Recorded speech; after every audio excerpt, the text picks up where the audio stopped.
잠언 3장 30절에서 35절을 봅니다. 사람이 너를 해치지 아니하였으며 까닭없이 그와 다투지 말라. 너는 압제자를 시기하지 말며 그의 길에서 아무것도 취하지 말라. 이는 마음이 비뚤어진 자는 주께 가증하나 주의 은밀하심은 의로운 자와 함께 있음이라. 악인의 집에는 주의 저주가 있으나 의인의 처소에는 주께서 복을 주시는도다. 진실로 그는 조롱하는 자들을 조롱하시나 겸손한 자에게는 은혜를 베푸시느니라. 현명한 자는 영광을 유업으로 받을 것이나 어리석은 자가 높임을 받는 것은 수치가 될 것이니라 그랬습니다. 오늘의 주제는 악인의 집과 의인의 처소에 대한 하나님의 처방입니다. 그 30절 하반절에 보면 까닭없이 그와 다투지 말라. 이 말씀은 산상설교 나오는 신약의 훈계와 같은 것이 정말로 하나님 말씀에 바로 서지 않으면 언제든지 누구든지 사탄의 올무에 씌워서 무너질 수가 있어요. 이 시대의 그리스도인들도 마찬가지예요. 예외가 없어요. 1901년에 발행된 아메리칸 스탠다드 버전 ASV는 이 구절에서 마태복음 5장 22절에서 까닭 없이 요거를 빼버렸어요. 그래서 예수님을 죄인으로 만들어버린 성경에 바로. 그런데 번역자나 번역위원이나 개정위원회 책임자는 전혀 양심의 가책을 받지 않는 자들이에요. 이들은 예수 그리스도를 죄인으로 만드는 일은 대수롭지 않게 여기는 자들이에요. 그런데 이들은 고대 단어들, 영어 옛날 단어들, let이라든지 prevent, suffer 이런 것이 큰 문제다. 이런 단어들이 큰 문제다. 이렇게 주장하는 것이. 다툼은 잠언에서 아주 자주 나오는 비중 있게 다루는 주제예요. 다툼. 자, 여기 잠언 15장 18절을 보죠. 분을 잘 내는 사람은 다툼을 일으키나 노하기를 더디하는 자는 다툼을 그치게 하느니라. 다툼이 두 번 나오죠. 여기서 또 잠언 30장 33절을 보죠. 실로 젖을 저으면 버터가 되고 코를 비틀면 피가 나듯이 진노를 격동시키면 다툼이 나느니라 그랬습니다. 하여튼 다툼은 성경적인 다툼이 아니면 전부 다 은혜롭지 못해요. 잠언 25장 23절을 또 봅니다. 북풍이 비를 몰아낸 같이 성난 얼굴은 험담하는 혀를 몰아내느라 그랬고 24절에 보시면 다투는 여자와 함께 넓은 집에서 사는 것보다 지붕이 한 모퉁이에서 사는 것이 더 나으니라. 24절에서 다툼이 언급이 되고 있어요. 그런데 정당한 이유가 있을 때는 어쩔 수 없이 우리가 다툴 수밖에 없어요. 성경적으로. 자, 여기서 이 사무엘상 17장 29절을 보죠. 다윗이 말하기를 내가 지금 무엇을 하였나이까 어찌 이유가 없겠나이까 하더라 그랬습니다. 형제들이 이제 와가지고서 계속해서 다윗을 갖다가 핀잔을 주는 거예요. 골리앗과 대결을 앞두고 나서. 그러니까 형들이 마귀짓을 하는 거예요. 도와주지는 못할 망정. 그래서 다윗이 31절부터 쭉 보면은 골리앗을 문맷돌로 쳐서 이마를 명정시켜갖고 쓰러뜨리죠. 골리앗의 칼을 뽑아서 목을 베는 장면이 나오고 있는 것이죠. 성경적인 다툼은 우리가 그대로 대결해야 된다 이것이에요. 성경적으로 다투어야 할 때 몸을 사리면 그 사람은 비겁한 자예요. 그런데 바울은 평생 대부분이 다툼이 따라다녔어요. 다툼이. 소요와 지진이 일어나기도 했어요. 사도행전 18장을 보죠. 4절부터 봅니다. 그가 안식일마다 회당 가서 변론하며 유대인들과 헬라인들을 설득시키니라. 실라와 디모데가 마케도니아에서 왔을 때 바울은 영원하서 매물보다 유대인들에게 예수가 그리스도 이름을 증거하더라. 그러나 유대인들이 반박하며 모독하자 그는 옷을 털며 그들에게 말하기를 너희 피가 너희 머리로 돌아갈 것이요 나는 깨끗하니라. 이제부터는 내가 이방인들에게로 가리로다. 이러면서 이제 먼지를 털고 나오는 장면이 나와요. 12절부터 보니까 소란하죠. 그런데 갈리오가 아카야에 총독에 있을 때 유대인들이 일제히 바울을 반대하고 나서 그를 재판석으로 끌고 가 말하기를 이 사람이 율법을 어기면서 하나님을 경배하라고 사람들을 선동하나이다라고 하더라. 바울이 입을 열어 말하려고 할 때 갈리오가 유대인들에게 말하기를 만일 이 일이 참으로 불의하거나 악한 범법 행위라면 오늘 너희 유대인들이여 내가 너희와 더불어 그 이유를 규명하였으나 만일 그 문제가 말과 명칭과 너희의 율법에 관한 것이라 하면 너희 자신이 처리하라. 나는 이런 문제에는 재판관이 되고 싶지 아니하노라 하고 그들을 재판석으로 써내보내더라. 그러자 모든 헬라인이 회당장 소수대네를 붙들어다가 재판석 앞에서 때리나 갈리오는 이 일에 전혀 상관하지 아니하더라 그랬습니다. 갈리오도 올바른 자세가 아니죠. 여기서 올바른 자세가 아니에요. 시시비비를 가려가지고서 해야 되는데. 그래서 사도 바울이 가는 곳마다 소요가 일어나고 저걸 했던 것이 왜? 주님을 증거하다 보니까 소요가 일어날 수밖에 없어요. 예수 그리스도께서 갈보리 십자가에서 못 박혀 죽으신 이후 AD 33년 이후부터는 인간이 연루될 수 있는 가장 가치 있는 명분이 뭐냐? 복음을 전하는 거예요. 예수 그리스도께서 성경대로 죽으시고 장사되었다. 성경대로 셋째 날에 살아나셨다는 고린도서 15장 3, 4절에는 이 복음을 전하는 것이 여기서 가장 가치 있는 명분이라 이것이에요. 에베소 3장을 봅니다.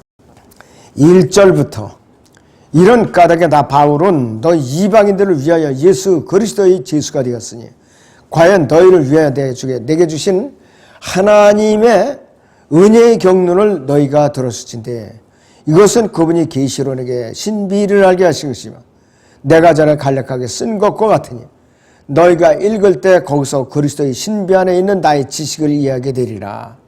그것이 성령으로 그의 거룩한 사도들과 선지자들에게 지금 계시된 것처럼 다른 시대들에서는 사람들이 아들들에게 알려지지 아니하였으니 이는 이방인들이 복음을 통하여 그리스도 안에서 공동 상속자가 되고 한 몸이 되며 그 약속의 동참자가 된다는 것이니라 그랬습니다. 에베소 3장 6절에 그 공동 상속자가 이 로마서 8장에도 또 나오죠. 로마서 8장의 17절입니다. 그는 자녀이면 또한 상속자들이 하나님의 상속자들이요 그리스도와 함께한 공동 상속자들이니 우리가 그와 함께 고난을 받은 것은 함께 영광도 받게 하려 함이니라 그랬습니다. 에베소 3장 6절이나 로마서 8장 17절 다 교회의 신비에 묶여있는 그러한 내용들이에요.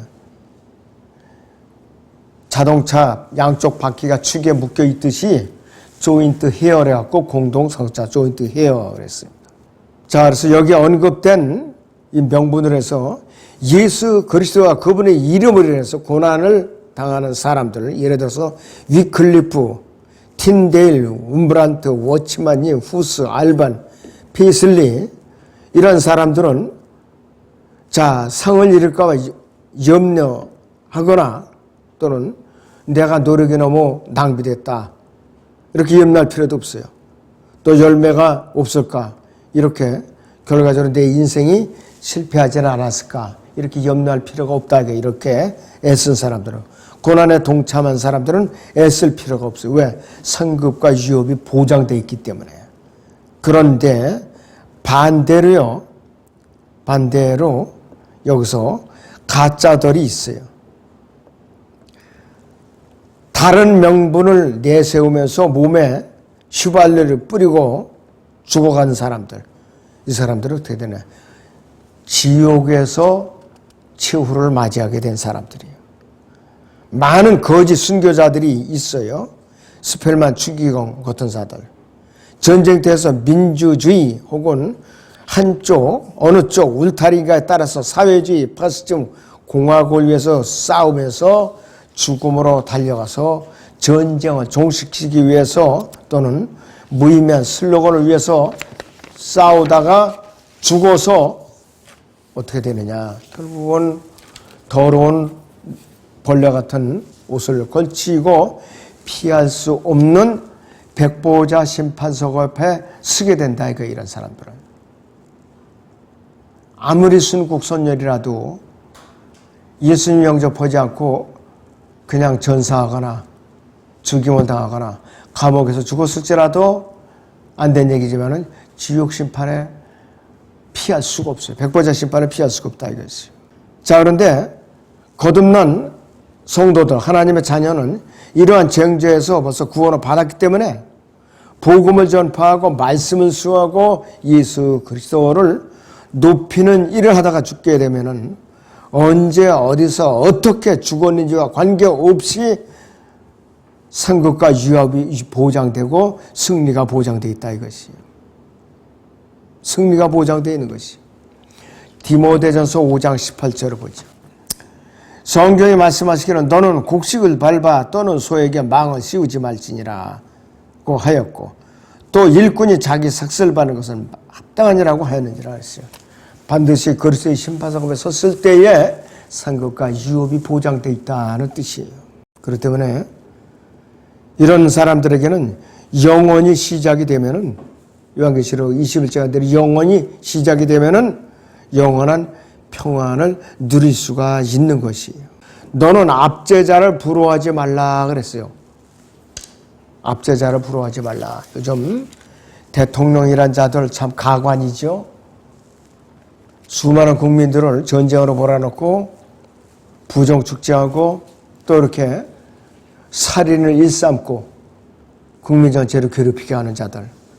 그들이 기다리는 종착역을 했냐. 백보자 심판석에. 인생도 비참하게 마쳐요. 또. 자, 그래서 우리 그리스도인들 중에는 영향력이나 특권, 지위, 보장, 인기, 부와 명성 이것을 가진 사람들을 시기하지 않는 사람들이 거의 없어. 다 육신을 가졌기 때문에 아차하면은 이 사람들을 시기질도 한다 이거예요. 그걸 초월할 줄 알아야 되는데. 자, 잠언 3장 32절에서 이는 마음이 비뚤어진 자는 죽게 가증하다고 그랬어요. 이는 마음이 비뚤어진 자는 죽게 가증하나 주의 은밀하시면 의로운 자와 함께 있음이라 그랬습니다. 잠언 2장 12절 보죠. 10절부터 보죠. 지혜가 네 마음에 들어가면 지식이 네 혼을 즐겁게 할 것이며 분별이 너를 보호할 것이요 명철이 너를 지켜 악인의 길과 비뚤어진 것들을 말하는 자로부터 너를 구해내리라고 했어요. 지혜와 명철을 잘 누리는 진이고 분별력을 유지할 수 있어야 돼요. 그리고 가증하다는 말은 뭐냐? 가증하다는 거. 이것은 뭐냐 이것이요. 이 시대에 라우드케어 교회 시대에 각종 언론 매체들 가증하기 짝이 없어요.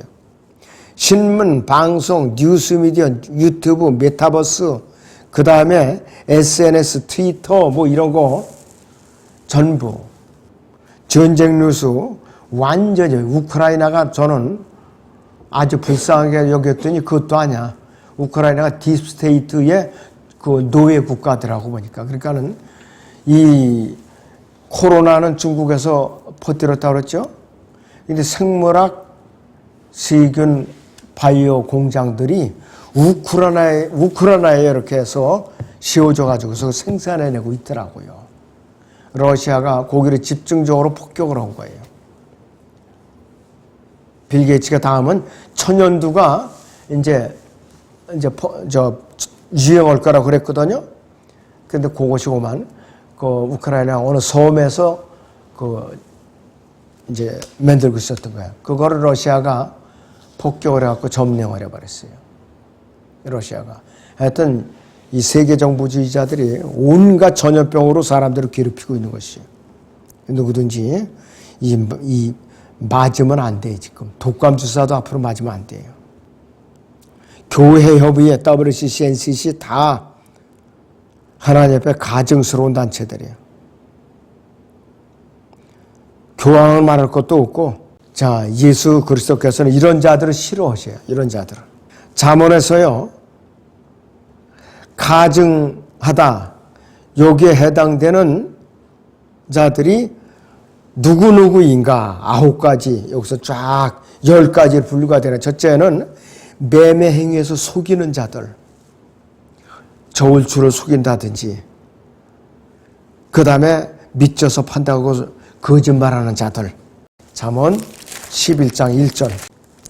속이는 저울은 주께 가증한 것이나 공정한 추는 그의 기쁨이니라고 그랬어요. 잠언 20장 23절을 보죠. 상이한 저울추는 주께 가증한 것이며 속이는 저울은 좋지 못한 것이니라고 그랬어요. 특히 이거 장사하는 사람들이 범하기 쉬운 죄죠. 두 번째는 악한 마음으로 희생제를 드리는 사람들은 주께 가증하다 이거예요. 잠언 21장 27절을 봅니다.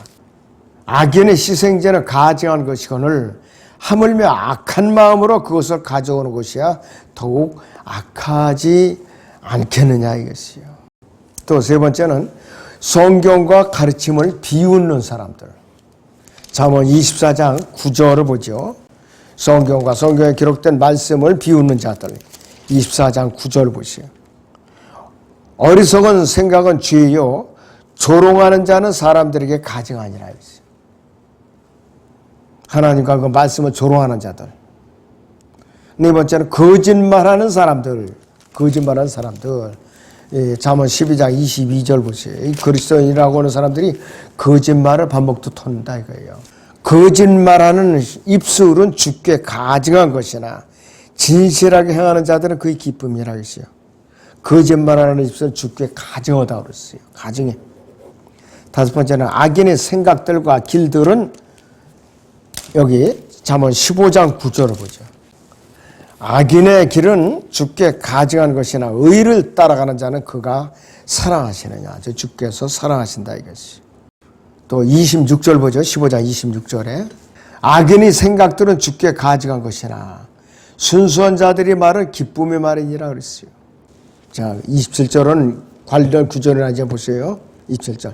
이익에 욕심을 부리는 자는 자기 집을 해치나 뇌물을 싫어하는 자는 살리라 그랬어요. 그 다음에 또 하나님 앞에 가증한 자들. 여섯 번째는 마음이 교만한 자들. 마음이 교만한 자들.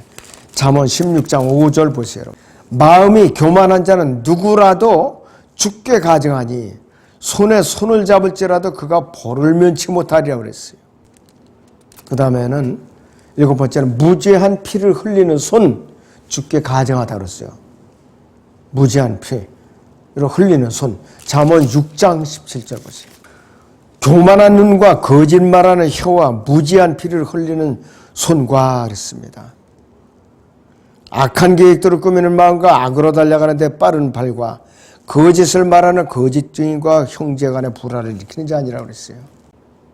그래서 여기서 이것이 로마서 3장에서 인용이 됐죠. 이것이.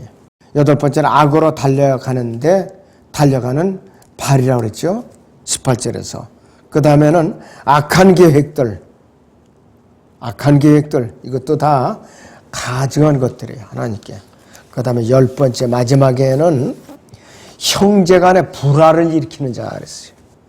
잠언 6장 19절에 거짓말하는 거짓 증인과 형제 간의 불화를 일으키는 자 아니라 이거는 특히 믿음 안에서 불화를 일으키는 자들, 교회 안에서 시기 다툼으로 불화를 일으키는 자들. 그래서 이 목록들은 문자 그들의 마음에 새기고 하늘의 하나님 아버지께서는 부정한 사업 방안이라든지 마음도 없이 부흥운동에 참가하는 로마 카톨릭 사제들이란지 자유주의, 현대주의 신학자들, 성경 개정자들, 이 저속한 이 배우들, 헐리우드뿐만 아니라 우리나라도 마찬가지예요. 그 다음에 특검은 공산혁명을 부리짖는 자들, 시위하는 자들, 진리를 전파하는 교회를 분열시키는 교회의 파멸을 반대하시고 싫어하신다는 거 우리가 믿어야 되는 것이요. 정말 우리가 정신을 바짝 차려야 돼요. 잠언 3장 32절 하반절을 보니까 주의 은밀하심은 의로운 자와 함께 있음이라 그랬어요. 주의 은밀하심은 의로운 자와 함께 있음이라고 말씀하고 있어요. 그래서 이 12제자 중에 가장 사랑을 받았던 이 사도 요한은 배반자가 누구인지를 알아냈어요. 유다 이스카리ot을 알아내고 말았던 것이에요. 요한복음 13장 25절 26절을 보죠.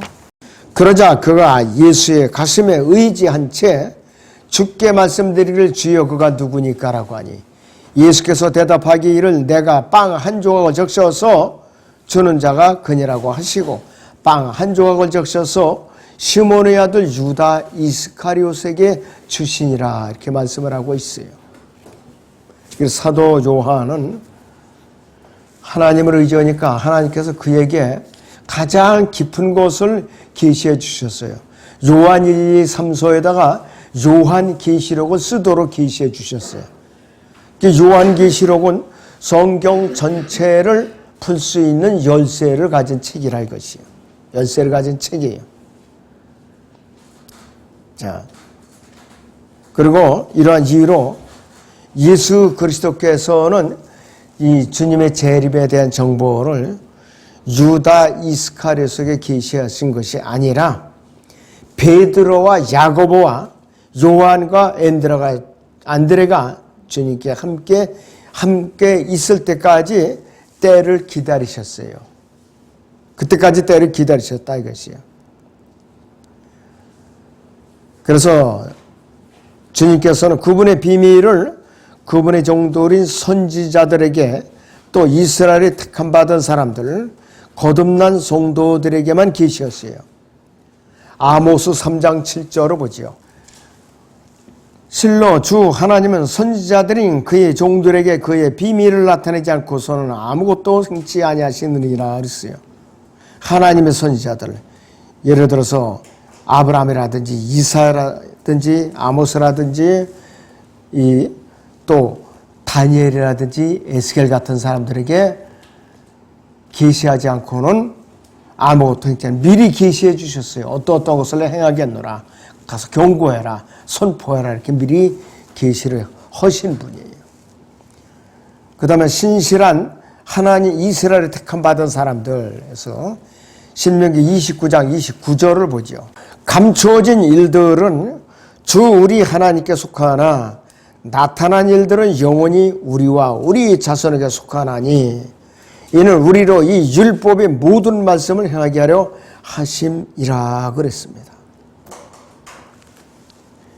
자, 그리고 이 마지막 때에는 교회 시대에 거듭난 성도들도 거듭난 성도들 나름이에요. 헌신되고 주님의 재림을 간절히 소망하면서 말씀을 사모하면서 기도하면서 세대 진리를 분별할 줄 아는 사람들에게 확실하게 계시가 되는 거예요. 고린도전서 2장 10절을 봅니다. 그러나 하나님께서 이것들 우리에게 그의 영으로 나타냈었으니 이는 성령께서는 모든 것 심지어 하나님의 깊은 것들까지도 통찰하시기 때문이라 그랬습니다.